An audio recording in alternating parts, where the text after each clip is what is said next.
అందరికీ నమస్కారం అండి. ఎలా ఉన్నారండి?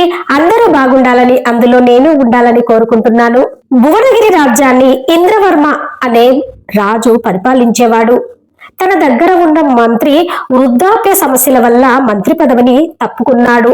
అప్పుడు ఇంద్రవర్మకి ఒక మంత్రి కావాల్సి వచ్చింది. మంత్రి పదవి కోసం పోటీలు నిర్వహించాడు. అందులో విజయుడు, అజేయుడు ఇద్దరు చివరి దశకు చేరుకున్నారు. ఇక వారిని మహారాజు పిలిచి, మీకు చెరి ఒక 100 నాణాలు ఇస్తున్నాను, 2 రోజుల గడువు ఇస్తున్నాను, మీకు నచ్చిన వస్తువు తీసుకొని నా దగ్గరికి రండి. ఎవరైతే అత్యంత విలువైన వస్తువులు తీసుకొస్తారో వాళ్ళకే నేను మంత్రి పదవిని ఇస్తాను అన్నాడు మహారాజు. విజయుడు వెంటనే బయలుదేరి పొరుగు రాజ్యానికి చేరుకున్నాడు. అక్కడ ఒక మాట్లాడే చిలుకను తీసుకున్నాడు.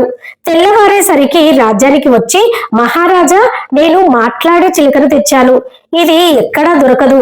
ఇది మాట్లాడుతుంటే మీకు చాలా సంతోషం కలుగుతుందండి అని మహారాజు గారికి ఇచ్చారు.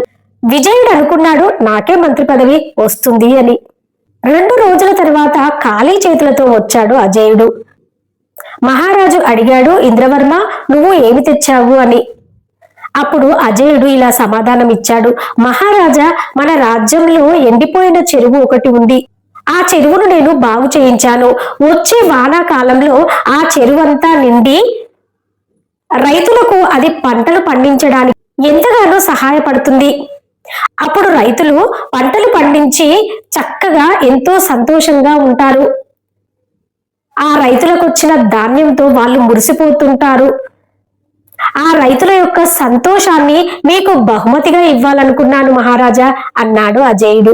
అప్పుడు మహారాజు ఇలా అన్నాడు, సొంత ప్రయోజనాల గురించి ఆలోచించే నాయకులు ఇప్పుడు రాజ్యాభివృద్ధికి ఉపయోగపడరు. ప్రజల గురించి ఆలోచించిన వాళ్ళే నిజమైన నాయకులు.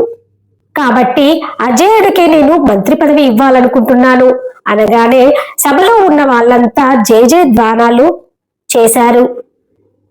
ఇక అజేయుడు విధుల్లో చేరాడు. దాంతో సభలో ఉన్న వాళ్ళంతా చప్పట్ల వర్షం కురిపించారు, అభినందించారు అజేయుణ్ణి. ఇదండి, ఎలాంటి స్వార్థం లేకుండా ప్రజల గురించి ఆలోచించే వాళ్ళే ప్రజా ప్రతినిధులు కావాలండి. తన సొంత ప్రయోజనం కోసం, లాభం కోసం ఆలోచించే వాళ్ళు ఎప్పుడూ ప్రజానాయకులు కాలేరు. మనము ఆనందిస్తూ, మనం బ్రతుకుతూ 10 మందికి బ్రతుకునిచ్చే వాళ్ళే నిజమైన నాయకులు. ఏమంటారు?